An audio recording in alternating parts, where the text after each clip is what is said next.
Salam, salam jumpa lagi dengan saya Pendeta Mesnik Atopa. Pembahasan kita kali ini berjudul Cara yang Menyenangkan untuk Terlibat. Diambil dari Pedoman Pendalaman Alkitab Sekolah Sahabat Dewasa Triwulan 3 tahun 2020 dengan tema besar Menjalin Persahabatan untuk Allah, Sukacita Berbagi dalam Misinya. Ditulis oleh Mark Finley. Sebelum kita melanjutkan pelajaran kita minggu ini, mari kita ulangi secara cepat pelajaran minggu lalu dengan tema Mengembangkan Sikap yang Memenangkan. Sadar atau tidak, sikap kita sangat menentukan dalam menyatakan kebenaran kepada orang lain. Contoh, sikap keras, sikap dingin, kritis, dan tidak bersahabat akan membuat orang menjauh dari kita, sehingga orang tidak percaya akan kesaksian kita. Contoh, Apolos ditulis di dalam Kisah 18 ayat 24. Suatu saat ada orang Yahudi bernama Apolos, keturunan Alexandria, datang ke Efesus. Ia adalah seorang yang terpelajar dan mahir dalam hal kitab suci. Ayat 26. Ia mulai berbicara dengan berani di dalam sinagog. Tetapi ketika Priskila dan Aquila mendengarkannya, mereka menariknya ke samping dan menjelaskan kepadanya jalan Allah dengan lebih tepat. Aquila dan Priskila telah memenangkan kembali Apolos, tidak dipermalukan di hadapan umum, tetapi mereka berbicara dengan dia sendirian, sehingga Apolos pun dimenangkan. Minggu ini Yesus memberikan contoh kepada kita bagaimana kita mengembangkan sikap yang baik untuk memenangkan keyakinan anak-anak Tuhan yang masih berada di luar kandangnya. Yang pertama adalah mengasihi dan rendah hati. Yesus tidak pernah menunjukkan nada kesombongan atau keunggulan. Semua orang berdosa, pemungut cukai, pelacur, dan lain-lain yang ia temui, semua berada dalam jangkauan kasih-Nya. Yesus katakan, "Panggil suamimu." Lalu perempuan itu berkata, "Aku tidak punya suami." "Tepat katamu, kamu sudah punya 5 suami, dan yang sekarang bukan suamimu." Jika kita ubah pertanyaan itu dengan tulisan yang berwarna putih, sekarang bunyinya akan seperti berikut. "Bohong kamu, kamu sudah cerai 5 kali, iya kan? Sekarang kau ambil lagi suami orang."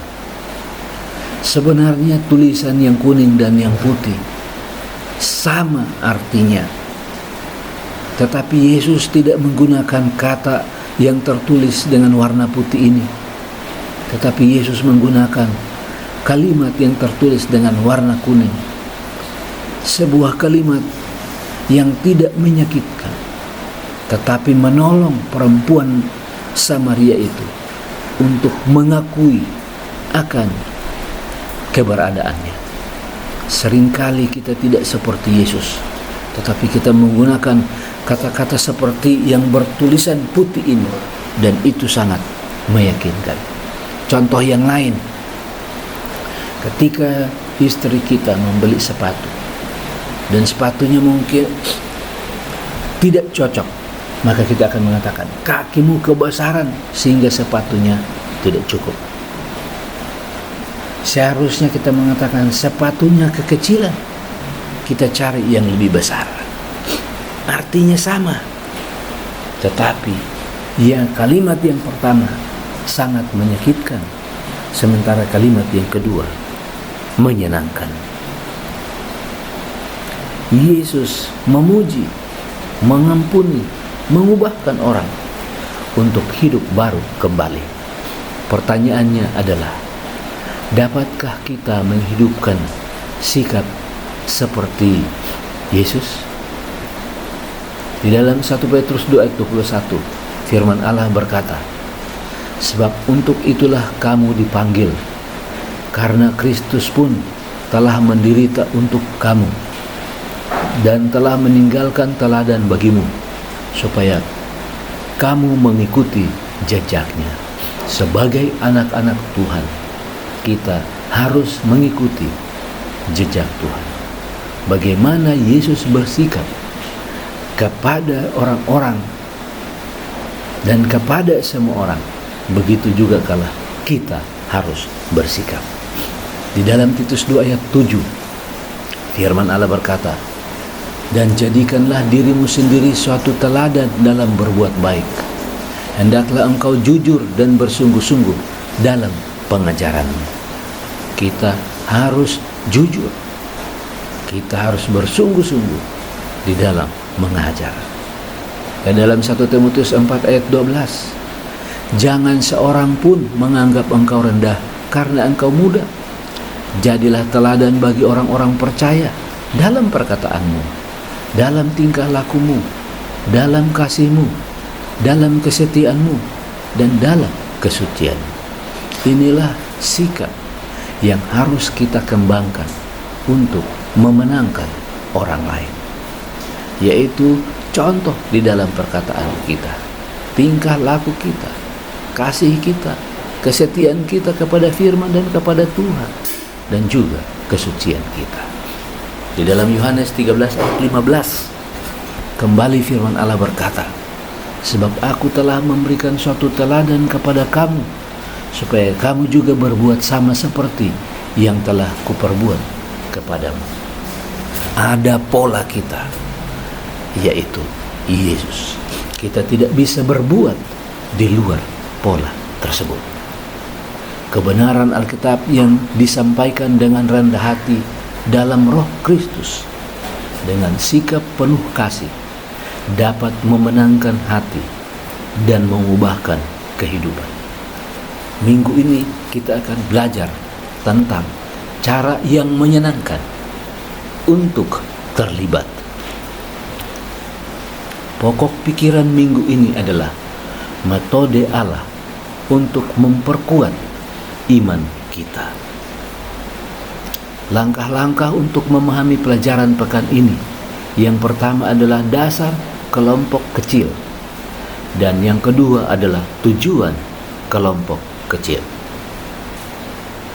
Kita akan mulai dengan bagian yang pertama, yaitu dasar kelompok kecil.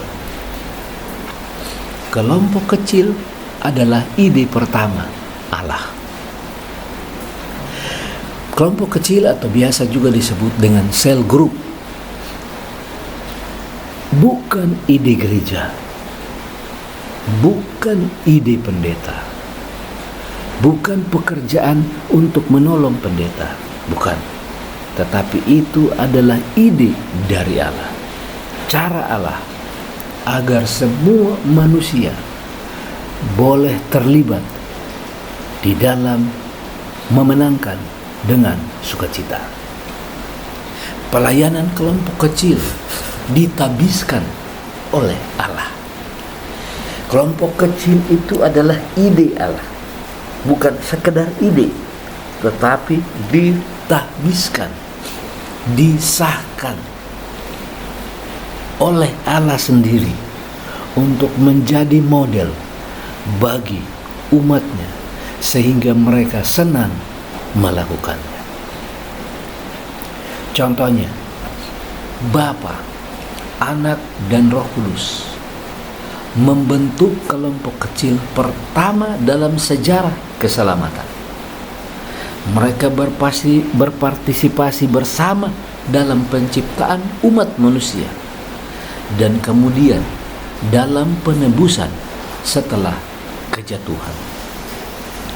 Allah Bapa tidak bekerja sendirian, tetapi Ia bekerja bersama dengan Anak dan Roh Kudus.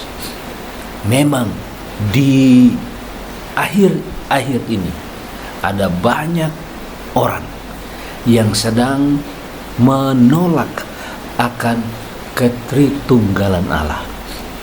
Tetapi ketika kita belajar tentang kelompok kecil, kita belajar tentang sel group, maka kita akan menemukan bahwa Allah Bapa, Anak dan Roh Kudus adalah sel group pertama, model dari semua sel group yang ada di dunia ini. Alkitab memberikan banyak contoh kelompok kecil yang berdoa, bersekutu, saling memberi semangat, dan bekerja bersama untuk Kristus. Di dalam Keluaran 18 ayat 21, firman Allah berkata, di samping itu, kau carilah dari 10 orang itu orang-orang yang cakap dan takut akan Allah, orang-orang yang dipercaya dan yang benci kepada pengajaran suap. Tempatkanlah mereka di antara bangsa itu menjadi pemimpin 1000 orang, pemimpin 100 orang, pemimpin 50 orang, dan pemimpin 10 orang. Saudara, ini adalah nasihat Jitro kepada Musa. Dan ini adalah cikal bakal dari organisasi, cikal bakal dari sel grup, cikal bakal dari kelompok kecil setelah umat Israel berjumlah ribuan bahkan ratusan ribu orang. Keluaran 18 ayat 24, Musa mendengarkan perkataan mertuanya itu dan dilakukannya segala yang dikatakannya. Ayat 25, dari seluruh orang Israel Musa memilih orang-orang cakap dan mengangkat mereka menjadi kepala atas bangsa itu, menjadi pemimpin 1000 orang, pemimpin 100 orang, pemimpin 50 orang, dan pemimpin 10 orang. Apa yang terjadi dengan kepemimpinan ini? Kepemimpinan dan beban yang selama ini dipikul oleh Musa diringankan oleh pemimpin kelompok tersebut, dan banyak orang yang dilibatkan dan banyak orang mau terlibat di dalam kelompok ini. Para ahli kelompok kecil memberitahukan kepada kita bahwa ukuran ideal untuk interaksi kelompok adalah antara 6 sampai 12 orang. Ini adalah ukuran yang persis sama dengan kelompok kecil yang dibentuk oleh Yesus, Musa, dan murid-murid. Luar biasa dan ajaib. Kenapa? Karena Allah adalah sumber ide dari kelompok kecil. Allah adalah yang mentabiskan kelompok kecil. Dan ketika Yesus Kristus menjelma menjadi manusia, maka Yesus Kristus mempraktekkan model yang mereka sudah setujui bentuk pada awalnya, yaitu kelompok kecil, dan jumlahnya adalah 12 orang, jumlah yang sangat ideal. Jika Yesus yang adalah anak Allah membentuk kelompok kecil, mengapa kita tidak membentuk kelompok kecil? Jika Yesus anak Allah berhasil membentuk kelompok kecil di dalam pelayanannya, mengapa kita tidak mengikuti caranya?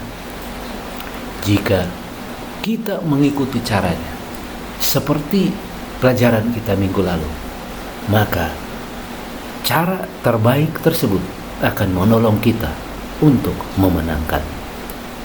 Ellen G. White menulis dan menggarisbawahi bahwa kelompok-kelompok kecil sebagai berikut. Pembentukan kelompok-kelompok kecil sebagai dasar upaya Kristen telah disampaikan kepada saya oleh seseorang yang tidak dapat salah. Jika ada sejumlah besar anggota di gereja, biarlah anggota-anggota tersebut dibentuk menjadi kelompok-kelompok kecil untuk bekerja, tidak hanya untuk anggota gereja, tetapi untuk orang yang tidak percaya. Kelompok kecil akan membuat perbedaan besar. Yang kedua adalah tujuan daripada kelompok kecil.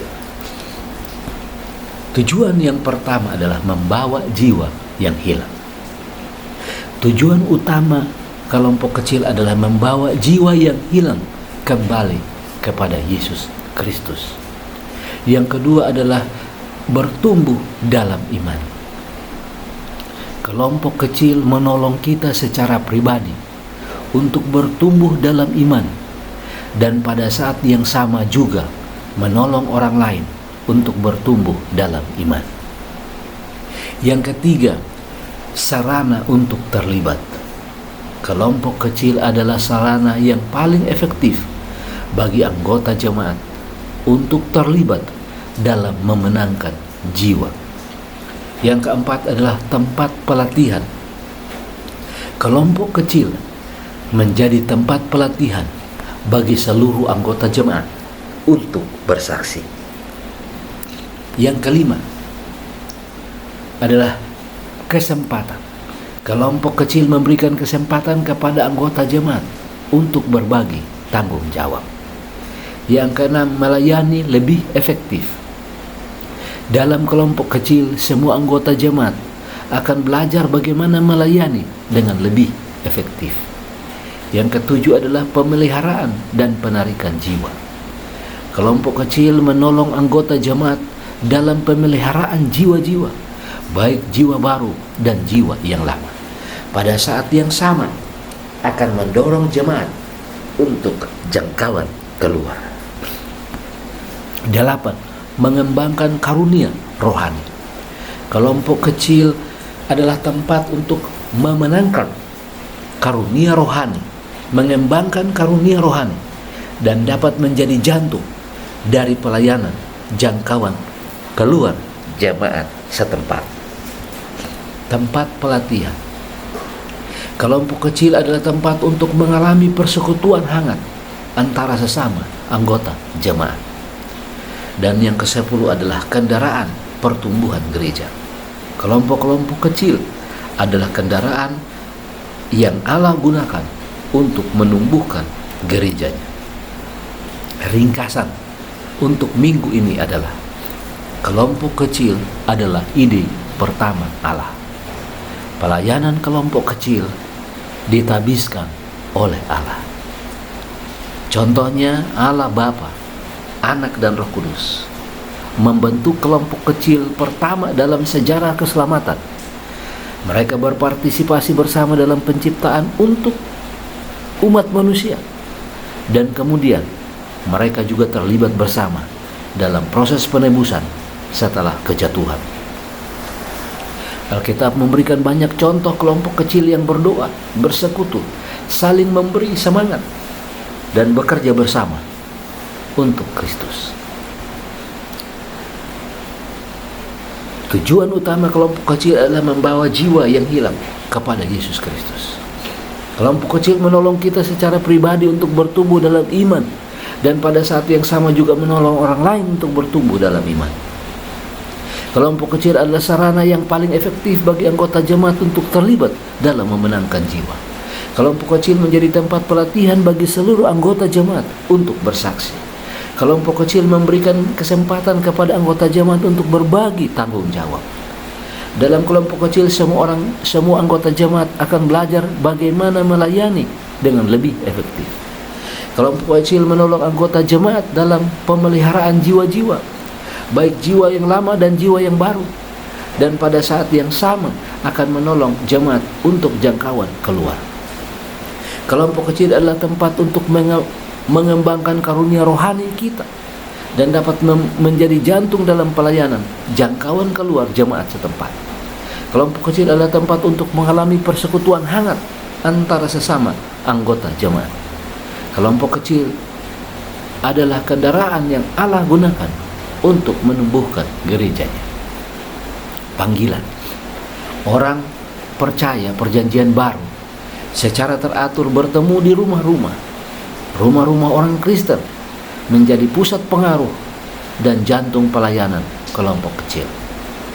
Pernahkah Anda berpikir untuk memulai pelayanan kelompok kecil di rumah Anda, atau bergabung dengan seorang teman untuk memulai pelayanan kelompok kecil di rumah orang itu? Mari kita berdoa. Bapa di sorga, kami sudah belajar bagaimana Tuhan menyediakan sarana, yaitu kelompok kecil yang idenya adalah ide dari Tuhan, dan Tuhan tabiskan. Dan ketika Yesus menjadi manusia yang menjalankan kelompok kecil yang sama, maka kami yang mengaku sebagai pengikut Yesus mau dan rindu untuk mengikuti metode ini. Biarlah rumah-rumah kami digunakan untuk tempat penarikan jiwa. Terpujilah nama Tuhan, karena Tuhan mendengar dan menjawab doa kami. Karena kami minta di dalam nama Yesus, Tuhan dan Juru Selamat kami. Amin. Sebagai informasi lanjutan, Anda boleh menghubungi Facebook Makaditi Pasti Mantap, atau email atopahM@mail.com atau pasenior@yahoo.com. Bisa juga Anda menghubungi lewat telepon 0813 73 309 119. Tuhan Yesus memberkati kita semua.